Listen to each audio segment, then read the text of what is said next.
vamos a dar paso a la ponencia de Javier López Martínez.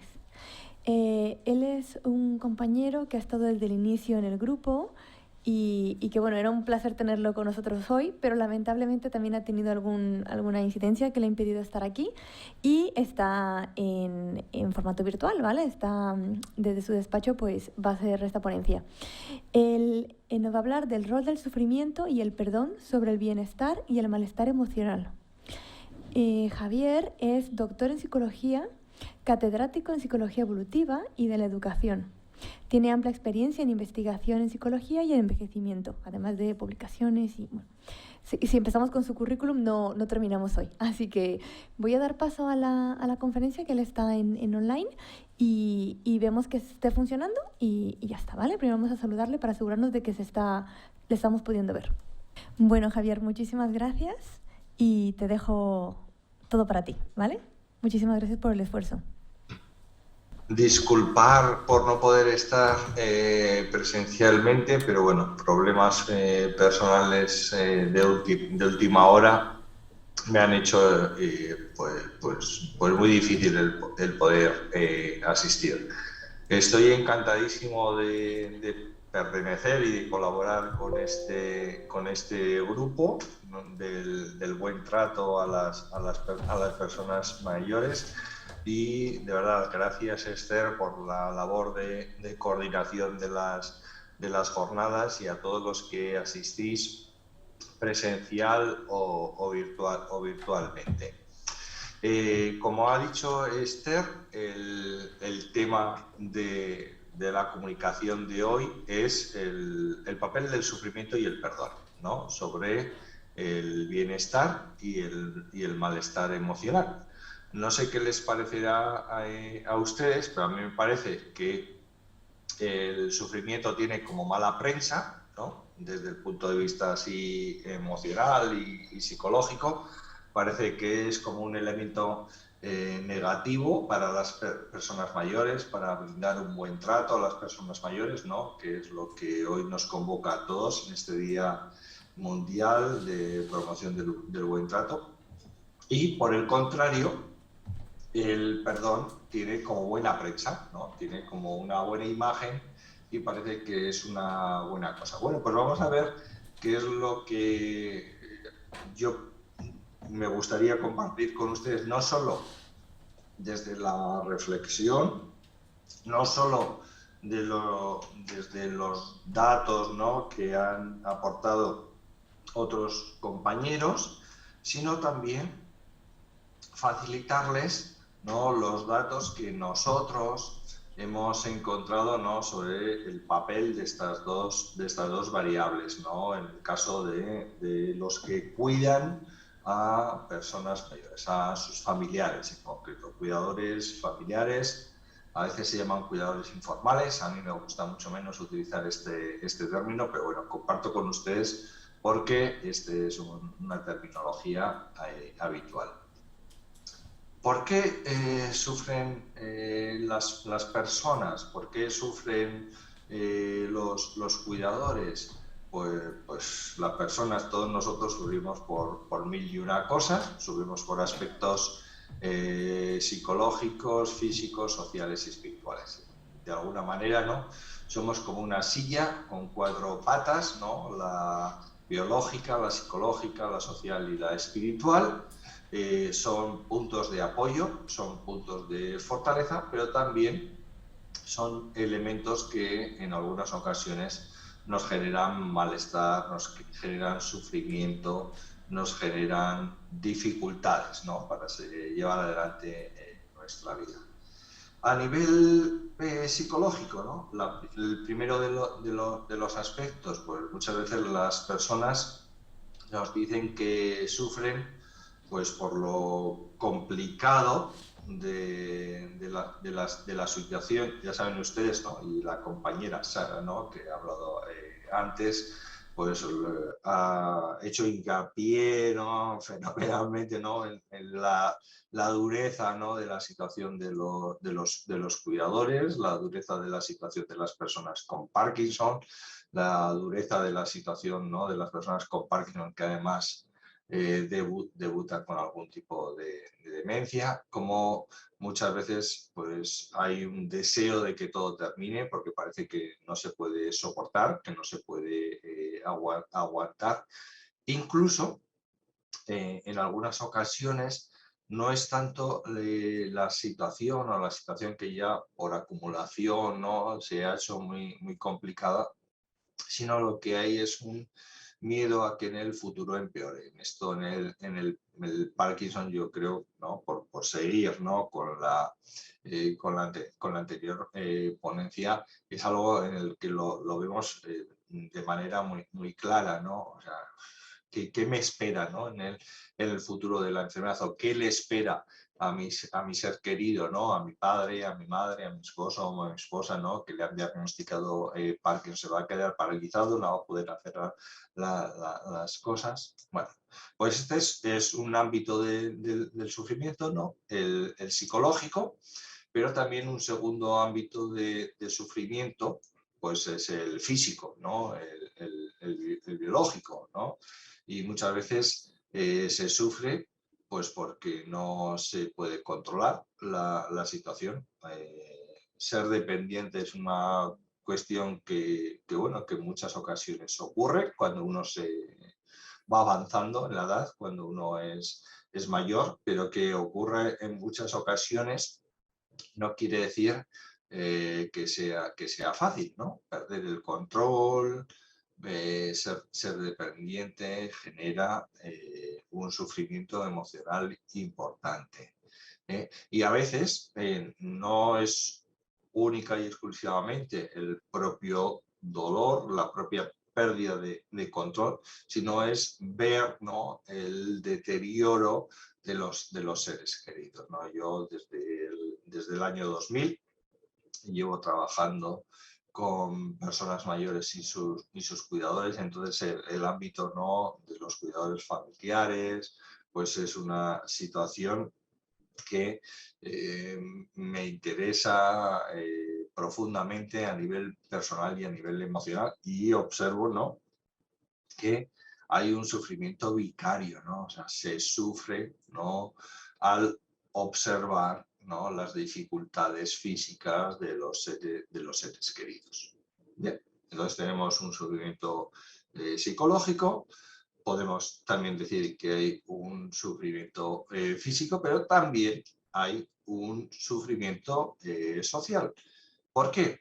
Pues esencialmente porque cuando uno es cuidador o cuando es una persona mayor, dependiente, con Parkinson o con cualquier otra enfermedad, ¿no?, que limitan pues nuestras posibilidades, pues hay una falta de tiempo, de recursos.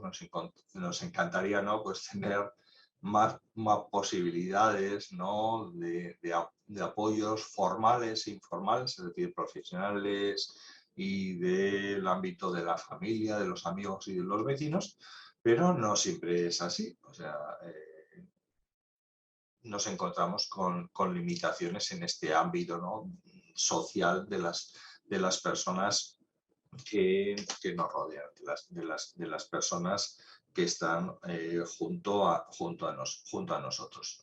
Y podemos decir que también hay un sufrimiento espiritual, ¿no?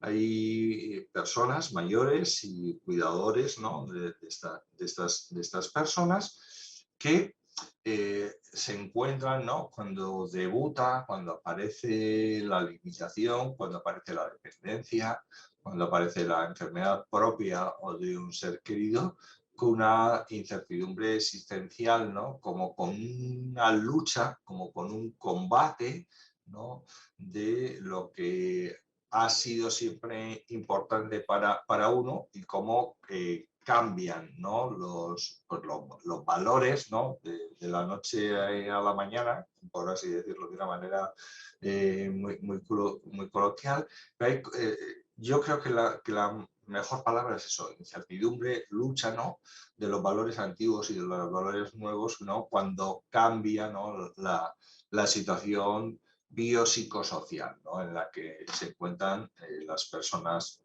mayores que necesitan ser ayudadas, porque son dependientes y necesitan que se les ayude, que se les proporcione un buen trato, ¿no? Que es de lo que va la jornada de hoy y es de lo que estamos, ¿no?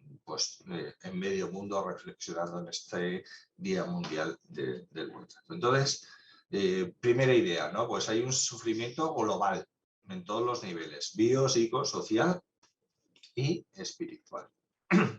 Ya he dicho al principio, ¿no? Y hacía un poco de spoiler, que dicen ahora la chavalería de mis conferencias, que el sufrimiento tiene una mala prensa, ¿no? Y bueno, pues aquí tienen un bestseller, ¿no? Un libro súper vendido, súper conocido, ¿no? No solo en el ámbito de los profesionales de la salud, sino en la población en general, ¿no? Que el título es La inutilidad del sufrimiento. Como si el sufrimiento fuese siempre inútil, fuese siempre una pérdida, fuese siempre un déficit. Bueno, es verdad que esta es una visión no solo de algunos psicólogos, sino que es una visión, ¿no? De que el sufrimiento es siempre una pérdida, es siempre algo negativo de muchas personas. Frente a esto, me imagino que todos ustedes, o la inmensa mayoría de ustedes, estarán familiarizados con la terapia de aceptación y compromiso, ¿no? Que es pues una tercera ola, ¿no? En esta perspectiva cognitivo-conductual. ¿Y qué es lo que dice la terapia de aceptación y compromiso? Y lo digo porque es una cosa que a mí me convence mucho más, ¿no? Que esta visión clásica del sufrimiento inútil. Pues, ¿qué hay que diferenciar?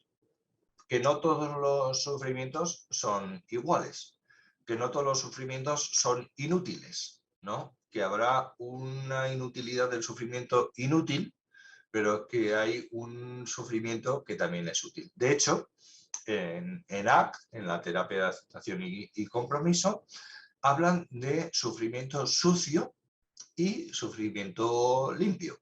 El sufrimiento sucio sería el sufrimiento inútil y el sufrimiento limpio sería el sufrimiento útil, ¿no? Ese sufrimiento que normalmente no tenemos en cuenta. ¿Qué características tiene el sufrimiento positivo, el sufrimiento que tiene valor, el sufrimiento que tiene utilidad? Bueno, pues es ese sufrimiento que acontece inevitable y naturalmente. Por poner un ejemplo que yo creo que todos entendemos, que todos hemos pasado o hemos visto pasar a personas cercanas y que no es del ámbito de la gerontología, ¿no? Pues ser padre, ¿no?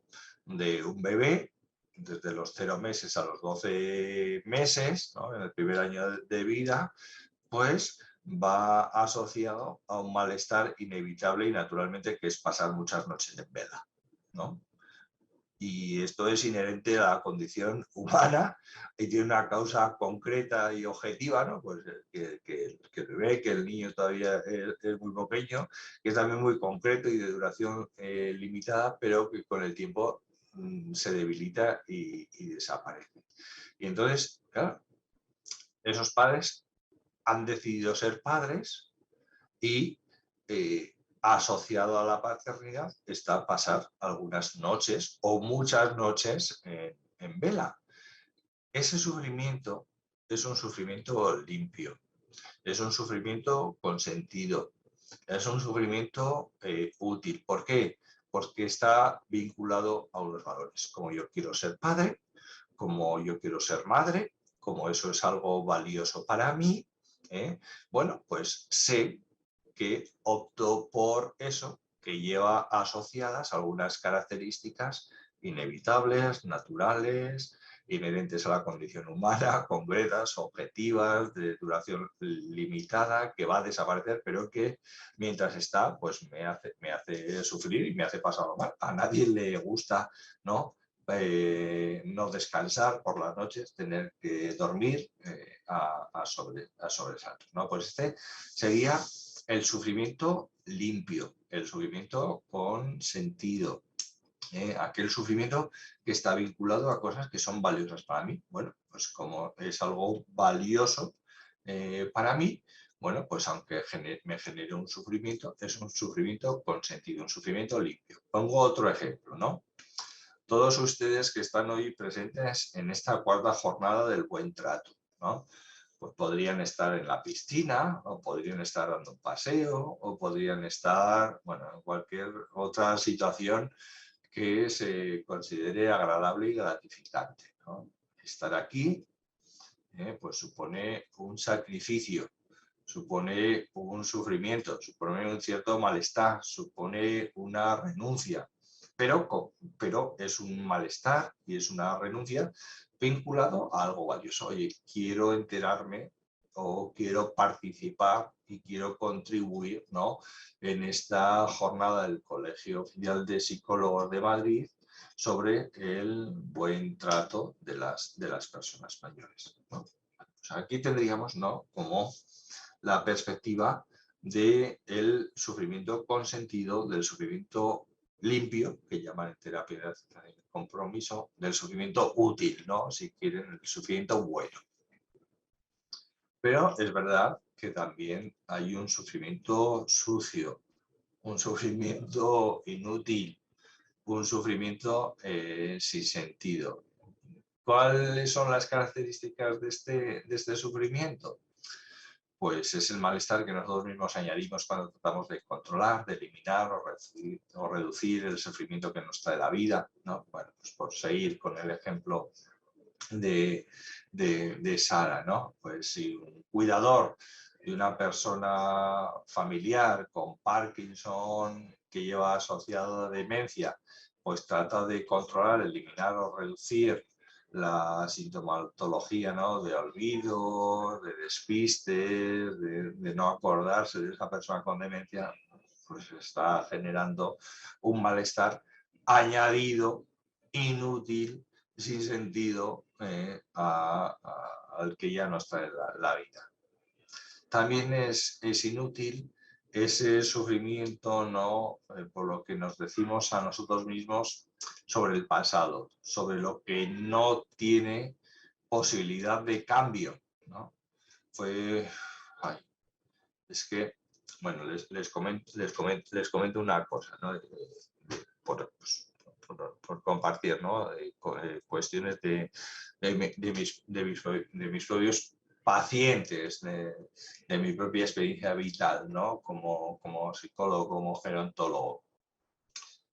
Me acuerdo una cuidadora de su madre, tenía diabetes, dificultades para ver, una señora entre 40 y 50 años, que soltera, que se dedicaba, pues, en exclusividad casi, ¿no? O sea, cuando terminaba de trabajar se dedicaba a cuidar a su madre.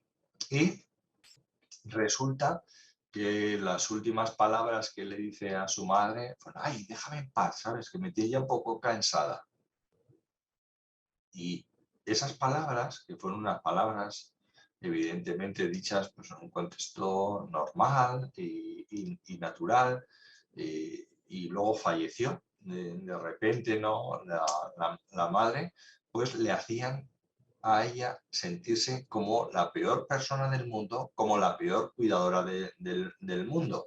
Bueno, pues evidentemente eso es una cosa que no tiene posibilidad de cambiar, que está sacada de contexto, porque claro, se focaliza, ¿no?, en ese aspecto, en esas últimas palabras, y no tiene en cuenta todas las buenas cosas, ¿no?, y toda la entrega y todo ese sufrimiento útil y limpio, ¿no?, que había desarrollado en su rol como cuidadora. Pero bueno, pues es que es verdad, ¿no?, que hay veces que nos culpamos por cosas que decimos o hacemos en el pasado y que hay imposibilidad de cambio y que la sacamos de contexto y que pensamos que eso es lo único importante. También hay un sufrimiento sucio no solo respecto del pasado, sino respecto del futuro, ¿no? Pues anticipamos el malestar que aún no ha llegado. Ojo, es que yo con esto no voy a poder, es que no lo voy a poder soportar. Fíjate, es que como termine mi padre, termine mi madre, ¿no? Con Parkinson, como esa otra persona que he conocido en la asociación, como ese otro vecino, ¿no? Que también tenía Parkinson, pues es que eso es lo peor que me pueda pasar, insoportable. Y entonces anticipas cosas que pueden ocurrir o que pueden no ocurrir, ¿no? Pero que te generan un malestar que no está asociado a cosas concretas, a cosas realistas, sino a hipótesis, ¿no? A pensamientos de lo que puede pasar. Y también hay un sufrimiento sucio, inútil, un sufrimiento sin sentido cuando nos negamos a entrar en contacto con nuestros propios sentimientos, ¿no? Pues, yo en el ámbito de los cuidadores me he encontrado mucho de los cuidadores familiares, ¿no? Personas que dicen que ellos pueden con todo, que no quieren molestar a sus hijos, que para eso están ellos y que no quieren, ¿saber?, generar más sufrimiento en las otras personas, ¿no? Pero esa negación de los sentimientos negativos que genera el cuidado de un familiar que vemos deteriorarse también es un sufrimiento sucio, un sufrimiento inútil.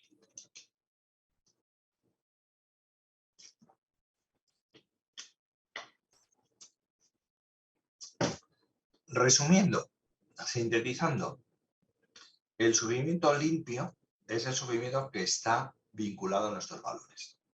Si para mí es valioso difundir el buen trato hacia las personas mayores, pues estaré con ustedes virtualmente, a pesar de que podría estar haciendo otra serie de cosas. Y no estoy pensando en lo que he renunciado, sino que estoy disfrutando de este momento, ¿no?, que está vinculado con mis valores. Esa idea, ¿no?, de lo valioso tiene como dos ideas para mí muy importantes, ¿no?, que es vivir en el aquí y en el ahora, no vivir en el pasado o vivir en el futuro, anticipar lo negativo de lo que nos puede pasar, ¿no?, o recordando lo malo que hemos hecho, sino vivir eso, implantados en nuestra realidad, religados o relacionados con las otras personas que son relevantes para nuestra vida y enviados, ¿no?, con una tarea que tenemos por delante.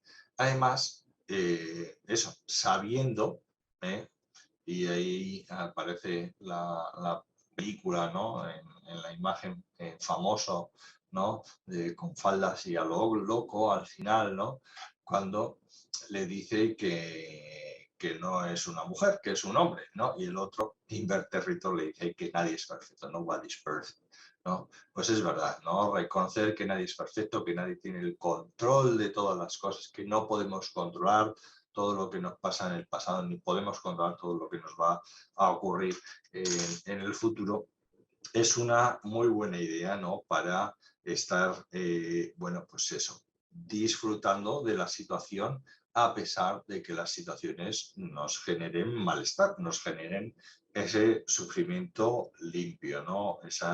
Esa situación, ¿no?, bueno, por la que sufrimos, pero sufrimos con sentido porque están vinculados a nuestros valores.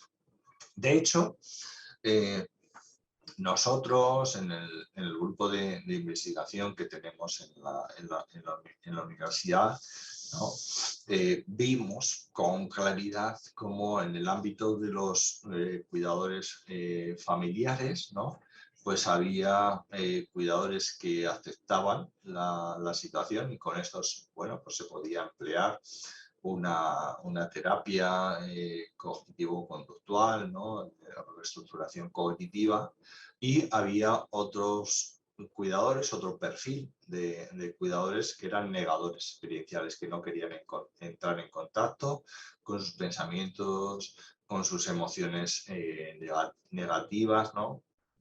Y con este segundo tipo de cuidadores, pues era mucho más eficaz trabajar desde la terapia de aceptación y compromiso. ¿Qué decir de los cuidadores? Los cuidadores es una situación vital, normal, que nos pone en la tesitura de dar lo mejor y lo peor de nosotros mismos. De hecho, yo ya creo que les he comentado que yo desde el año 2000 trabajando con los cuidadores, ¿no? Y ya en esos años, ya hace 20 años, ¿no? Había un artículo, ¿no?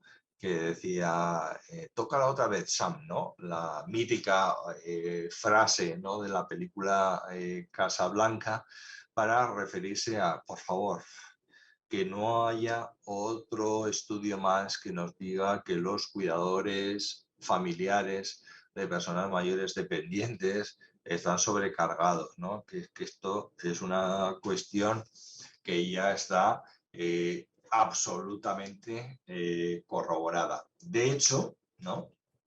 Aquí les presento a ustedes, ¿no? Un artículo en el JAMA del 2014, o sea, ya desde de hace 8 años, ¿no? Que es una revisión de las revisiones que hay sobre la sobrecarga de los cuidadores familiares, ¿no? De personas mayores. Y dice, como no puede ser de otra manera, ¿no? Porque ya toca la otra vez, o sea, está clarísimo, ¿no? Que las revisiones y los metaanálisis, ¿no? Nos dicen que ser cuidador está asociado a un malestar psicológico y cómo las intervenciones, ¿no? Que tenemos con los cuidadores pues les ayuda a encontrarse mejor, pero que todavía tenemos que mejorar mucho, ¿no? En esas intervenciones que les proponemos. En ese sentido, introduzco el segundo aspecto de la presentación de hoy, del tema de hoy, que es el perdón, ¿no? Yo creo que el perdón es un elemento que puede contribuir a que los cuidadores se enfoquen, se orienten, ¿no? Hacia ese sufrimiento útil, ¿no? Y no se orienten tanto, ¿no? Hacia ese sufrimiento inútil, ¿no? Y que solo genera un malestar. Y además esto es una cuestión presente no solo en la psicología, sino en las diversas culturas del mundo mundial, ¿no? Como decía Manolito Gafotas, para los que tienen una cierta edad, que seguro que han leído este libro del Elvira Lindo, ¿no? Pues ya hay un proverbio chino, ¿no?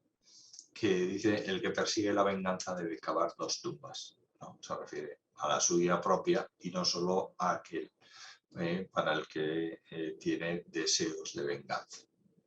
En el mundo judío, ¿no? De la religión judía, pues tenemos este proverbio, ¿no? No te vengarás ni guardarás rencor a tu prójimo, ¿no? Que luego tiene su desarrollo, ¿no? En el ámbito cristiano, que es igual más cercano y más conocido para todos nosotros. De hecho, en este ámbito, ¿no? En el ámbito del cristianismo, pues una máxima bien conocida es, y cuando estéis orando, perdonad, y tenéis algo contra alguien, para que vuestro Padre que está en los cielos perdone vuestras ofensas. O sea, se invita a perdonar desde también este ámbito más cercano a nosotros, pero también desde el ámbito del islamismo, ¿no? Los justos son aquellos que refrenan la ira y que perdonan a todas, esto es súper importante, a todas las personas, porque Dios ama a los que hacen el bien. Bueno, hay que decir no solo de los distintos ámbitos culturales y religiosos, ¿no? sino también desde el ámbito de la psicología. Bueno, pues para hacer un poco el chiste fácil, ¿no? En la jornada de hoy os presento, ¿no? A una frase atribuida a Freud: debemos perdonar a nuestros enemigos, pero solo después de haberlos ahorcado, ¿no? Esto es lo que a algunos les gustaría, pero que genera sufrimiento inútil y no sufrimiento. Si nos preguntásemos, ¿no? Y a todos los que están ahí presentes en el Colegio Oficial de Psicólogos y a todos los que están presentes online, si ustedes se preguntasen, ¿qué suelo hacer cuando me siento que alguien me ha hecho algo malo deliberadamente? Pues mira a ver si coincide con lo que hace la mayoría de las personas. La mayoría de las personas, el 48%, trata de perdonar, perdón. Casi el mismo porcentaje, ¿no? 45%, pues lo pasa por alto cuando alguien le ha hecho algo que le ha fastidiado. Solo un 14% se siente resentida y se aferra a ese resentimiento, y todavía es menor, ¿no?, los que tratan de vengarse, un 8%. Sin embargo, fíjense lo que nos ha interesado a los psicólogos. Los psicólogos, sin embargo, en los artículos publicados hasta 1990, ¿no?, pues de la venganza, ¿no?, que es un 8%, hemos publicado muchísimo, 803 artículos, y sin embargo del perdón, 171. Todos ustedes que son psicólogos piensen a ver, ¿no?, la formación que han tenido en perdón, en este concepto de perdón, en intervenciones, ¿no?, y en tratamientos que incorporen el perdón con personas mayores, con sus cuidadores o en general. De hecho, Alport, ¿no?, en su estudio, ¿no?, un acercamiento psicológico al estudio del amor y del odio, dice: de alguna manera se siente más serio estudiar la discordia, el rencor, la discrepancia, el sufrimiento, ¿no? El científico teme que si mira los sentimientos afiliativos puede parecer sentimental, si habla del amor puede parecer emocional, y si estudia los apegos personales puede parecer personal. Mejor dejar todo esto para poetas, santos o teólogos, ¿no? Y sin embargo, esto es lo que más hacemos cuando se genera una situación problemática cuando alguien nos ofende, ¿no? De hecho, en los cuidadores de las personas en general, cuando les ofende su entorno, ¿no?, cuando les genera malestar porque les dicen, les hacen, o no les dicen o no les hacen alguna cosa, pues genera malestar. Y bueno, pues hay diversas opciones, ¿no?, que emite el cuidador. Pues una opción posible es la de vengarse, otra opción posible es la de exigir disculpa por eso que han hecho, que han dicho, que lo han hecho, que no han dicho. Hay otros que pues tienden más, en lugar de enfrentarse, ¿no?, pues a evitar o a excusar o a justificar. Otros tratan de controlar su ira para no reaccionar, ¿no?, de una manera enérgica, o a crear una nueva relación. Bueno, pues no ha sido para tanto, o a buscar la restitución, ¿no?, de una manera justa. Y entre todas esas posibles opciones, una más, no la única, es la del perdón. ¿Qué ocurre cuando elegimos de entre todas las posibles la opción del perdón? Bueno, pues aquí les presento, ¿no?, una investigación que presentamos hace un tiempo, ¿no?, en el Congreso de la SEG, que tuvo lugar en San Sebastián. Ya saben que estamos a punto de tener, los que estén afiliados a la Sociedad Española de GT y Gerontología, el próximo congreso, ¿no?, en Madrid el próximo año. Bueno, pues si vemos cómo está vinculado el perdón con el malestar que generan los problemas de memoria y de conducta de los esposos cuidadores, ya saben ustedes que no, que nos casamos en la salud y en la enfermedad, en lo bueno y en lo malo, pero claro, nos gusta más, ¿no?, la salud y lo bueno que la enfermedad y lo malo. Y en esa relación, ¿no?, de pareja, cuando hay un cuidador y una persona cuidada, los problemas de conducta, cuando hay demencia, pues fíjense, que cuando hay un bajo perdón, esos problemas de memoria y conducta generan un malestar mayor que cuando hay un bajo perdón. No es definitivo, no es la única cosa que modula, ¿no? Que media, que amortigua, ¿no? El impacto del malestar ante los problemas de memoria y de conducta, pero es verdad que los cuidadores de esposos, de esposas con problemas de memoria y de conducta sienten menor malestar cuanto mayor es su tendencia, su disposición, ¿no? a perdonar. Es verdad que el perdón pues, es un evento intrapsíquico que está dentro de, las disposiciones personales. También es verdad que, como decíamos, ¿no? Hace un par de transparencias, que las ofensas, ¿no? Pues en algunos individuos generan unas conductas, unas respuestas y en otros otras, en función de esas características intrapsíquicos, ¿no? Y que algunos somos más tendentes a la evitación, otros somos más tendentes a la venganza, otros somos más tendentes a la benevolencia, ¿no? Pero quien perdona, quien tiene esa disposición a perdonar, está más orientado, ¿no? A la benevolencia, a tener una menor evitación y venganza. Es decir, justo aquello que nos dice la terapia de aceptación y compromiso, que es relevante, ¿sabes? No evites, ¿no? Porque evitando lo único que haces es añadir malestar al mucho que ya tienes. En ese sentido, nosotros evaluamos con el TRIM 18, que es el cuestionario, a mi modo de ver, que mejor evalúa el perdón disposicional, la tendencia a perdonar en las personas, y que tiene pues 3 subescalas, ¿no? Esos 3 elementos, ¿no? que les decía, ¿no? El que perdona trata de no evitar, trata de no mantener distancia entre él y la persona que le ha ofendido, trata de no evitarla. La persona que perdona, tendente a perdonar, es más benevolente, ¿no? Deja atrás el dolor y el resentimiento, quiere volver a tener una relación positiva con esa persona que le ha ofendido, y es una persona que tiene menor disposición a la venganza. No trata de hacer que él o ella lo paga, no quiere verla sufrir, o en estado de misericordia. Todos estos son ítems del 18. Repito, ¿no? Entonces, una persona con mayor tendencia a perdonar es una persona más tendente a la benevolencia y menos tendente a la evitación y a la venganza.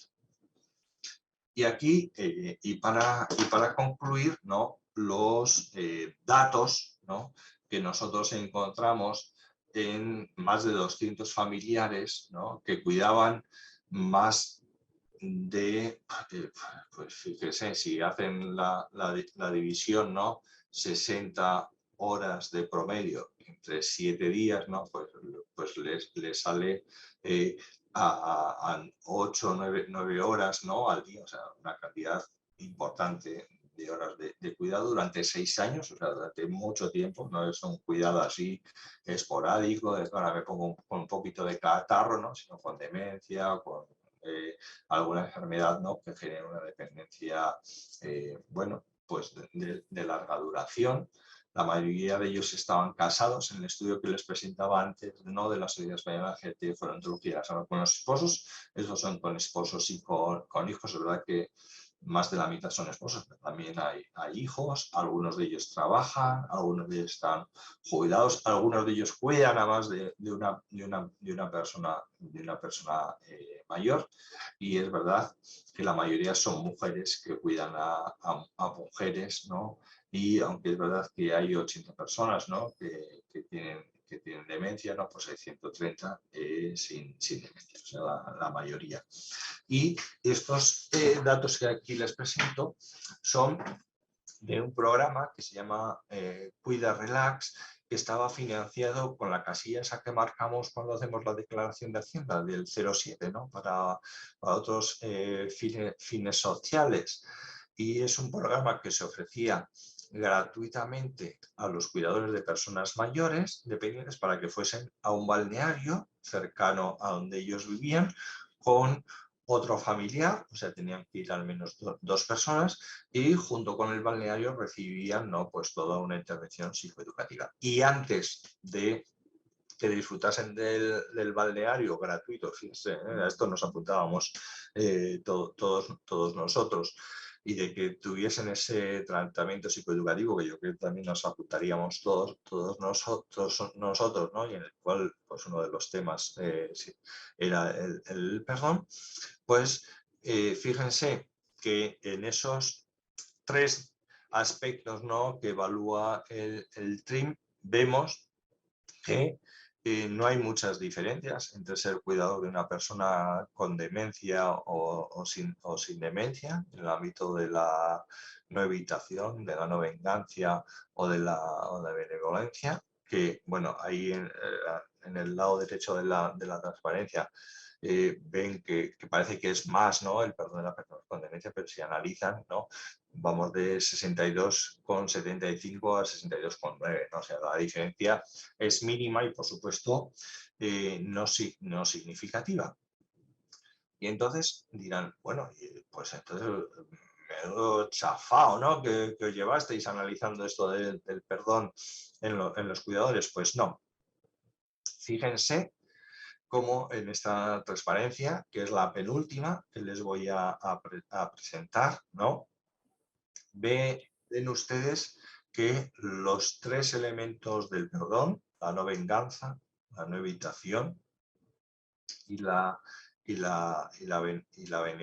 benevolencia, eran factores moduladores, ¿no? Del impacto que tiene cuidar a un enfermo sobre los niveles de ansiedad. Y bueno, ahí arriba, para los que sean más aficionados, ¿no? A las ecuaciones estructurales, pues aparecen las características del CFI, GFI, RMSA, ¿no? Que, bueno, que quiere decir que es un modelo que ajusta bien, ¿no? Entonces, parece, ¿no? Según estos datos que encontramos en una muestra, bueno, pues bastante importante, ¿no? De cuidadores, más de 200 cuidadores, que la tendencia a perdonar, ¿no? Sobre todo la no venganza, ¿no? Que tiene una relación con la benevolencia y con la no evitación, ¿no? Sino aceptar las cosas que nos han pasado, son amortiguadores de los niveles de ansiedad, que, como os he dicho, ¿no? Es algo que estamos cansados de corroborar que ocurre en los cuidadores de familiares. Muchísimas gracias y perdón a todos que están escuchando esta ponencia. Quedo a su disposición para las preguntas o para los comentarios o para las aportaciones que puedan tener. Muchas gracias, Javier. La verdad es que ha sido muy, muy ilustrativa y la has hecho muy amena, así que disculpad nada. Voy a ver si hay alguna pregunta en la sala. Hola, buenas tardes, Javier. Mi nombre es Patricia. Soy del grupo también, lo que pasa que no contribuyo. Buenas tardes, Patricia. Buenas tardes. Soy del grupo, lo que pasa que estos años de la pandemia no he contribuido nada. Contribuí en las guías y en los cuentos y eso. Mira, mi pregunta es relacionada con si en el CEU tenéis algún tipo de estudio que arroje información sobre la utilización del mindfulness como entrenamiento de la reducción de estrés en cuidadores. Relacionado con el tema del perdón, claro. Sí, claro, yo lo he vinculado, ¿no? Con la terapia de la aceptación y compromiso. Patricia, encantada de saludarte, aunque sea virtualmente. Nosotros hace muchos años, cuando empezábamos, ¿no? a trabajar con la terapia de aceptación y compromiso, teníamos por las dudas de no meter la pata, ¿sabes? Y de no hacer mindfulness en lugar de ACT, ¿no? De terapia de aceptación y compromiso, porque pensábamos que la terapia cognitivo-conductual clásica, ¿no? De primera y segunda generación, estaba más indicada para los cuidadores que eran conscientes de su problemática emocional, de sus pensamientos o de sus conductas, ¿no? Que les podían generar malestar. Bueno, para aquellos que se consideraban mal, ¿no? Que estaban mal y que mindfulness, terapia de aceptación y compromiso estaba más indicada para esos cuidadores que dicen, no, yo estoy fenomenal, ¿sabes? Yo lo digo fenomenal, pero no duermen, no descansan, tienen que tomar psicofármacos, ¿no? Bueno, todas esas cosas que he comentado, Sara, en la ponencia anterior. Y hete aquí que fuimos a un congreso a Boston y ahí estaba Hayes, el padre de la terapia de la aceptación y compromiso, y estaba Beck también, ¿no? Tuvimos la suerte de estar con los dos y le preguntamos a Hayes, oye, mira, esto que decía, ¿no? O sea, no queremos equivocarnos, no queremos hacer mindfulness en lugar de ACT y queremos ver qué es lo que te parece a ti, ¿no? Tú que eres el creador de la terapia de aceptación y compromiso. Y el Steve nos dijo, miren, más del 50% de ACT es mindfulness, ¿no? El vivir en el aquí y en el ahora. Bueno, y ahí se nos quitaron los miedos, ¿no? Y seguimos con el programa de intervención de terapia de aceptación y compromiso, que tenía un componente importante, no importantísimo, de mindfulness para ese perfil, ¿no? De cuidadores que negaban, ¿no? Que no entraban en contacto con sus emociones y con sus pensamientos negativos, pero sin embargo todos los que estaban alrededor suyo no pues se daban cuenta que no se encontraban tan bien como ellos decían. Y Patricia, vimos con claridad que, o sea, con datos, ¿no?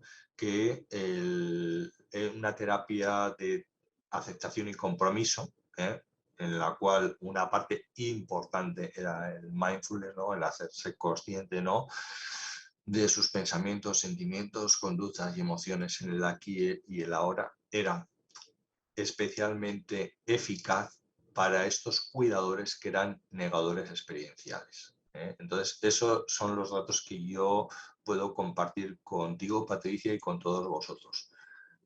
Mindfulness vinculado a ACT, no solo mindfulness, ¿no? Sino como parte de la terapia de aceptación y compromiso, era especialmente eficaz para esos cuidadores que eran negadores experienciales, para esos cuidadores que decían que a ellos no les pasaba nada, que ellos podían con todo y sin embargo se encontraban con malestar emocional, ¿no? Evidenciado pues eso, en esas conductas que decía antes, no dormían, no descansaban, tenían problemas psicosomáticos, tenían que tomarse psicofármacos, ¿no? Eso es lo que nosotros hemos encontrado en nuestras investigaciones, y si en algún momento pues quieres que entremos en contacto, pues mi mail es jlopezm@cu.es y podemos compartir los artículos y las investigaciones a este respecto. Vale, de acuerdo, gracias. Y antes de despedirme de ti, solamente decirte que has comentado que a partir de los años 90, empezó a haber más psicopedagogía del perdón. Con la sorpresa grande que me llevo, que me compré en el 2006 el manual de modificación de conducta en la librería de la Universidad Complutense de Madrid, coordinado por José Francisco Labrador, y hay un capítulo entero en este manual de modificación de conducta dedicado a mindfulness. Mindfulness, en sus tres vertientes, como terapia, como rasgo de personalidad y como, vamos a decir, vinculado a la religión. En tu ponencia veo que tú empiezas hablando de el perdón, lo que tienen en común las religiones. Cuando tú hablas de terapia de aceptación y compromiso, ¿estás haciendo un divorcio entre religión y psicología cognitiva? ¿O tú crees que...? No, fíjate que Perdón. No, sí, ya está. O sea, quiero decir que si tú ves que hay esa extinción en los términos... Ah, vale. Que si tú crees que... Sí, El término mindfulness está más ligado al, vamos a decir, origen religioso, y la terapia de aceptación y compromiso, de alguna manera, está más vinculada a lo que sería la psicología cognitivo-conductual. No, vamos, es claro, ¿no? que el mindfulness aparece vinculado, ¿no? al budismo, ¿no? y una cierta meditación vipassana. De ahí es de donde nace desde el punto de vista psicológico, ¿no? Eso es así, eso nadie lo puede negar. Yo creo que no hay que hacer divorcios y separaciones. Por eso comenzaba hablando desde la perspectiva biopsicosocial espiritual. Es que yo creo que somos los cuatro, tenemos esos cuatro componentes. Es verdad que a veces descuidamos algunos de ellos, ¿no? Por no hablar de lo psicológico y de lo espiritual, voy a hablar de lo biológico. Pues cuántos, ¿sabes? No hacemos ejercicio, comemos más chorizo, ¿sabes? Del que deberíamos, o más hamburguesas, ¿no? de las que no son necesarias. Y eso no significa, no, que la parte biológica, ¿no? y fisiológica sea importante, ¿no? para llevar una vida plena, ¿no? adecuada, ¿no? y saludable en el sentido integral. Yo creo que sin mezclar, ¿no? y sin hacer, bueno, que todo es lo mismo, no todo es lo mismo, pero tenemos una parte biológica, una parte psicológica en nuestra persona, una parte social y una parte espiritual. Las cuatro son importantes, son cuatro apoyos de nuestra forma, de nuestro ser, de nuestra persona, y desde esos cuatro aspectos podemos analizar pues estos elementos, ¿no? del perdón, del mindfulness o cualquier otro. Gracias. ¿Alguna pregunta más? Hay comentarios que dicen que muchas gracias Javier, ha sido muy divertido, lo explicas muy bien y me encantan los ejemplos, gracias, muchas gracias por tu exposición y más agradecimientos, ¿vale? Así que, sin más, te damos las gracias, Javier. Y nada, vamos muchas gracias y perdón por no haber podido estar presencialmente. Esther. Nada, muchísimas gracias.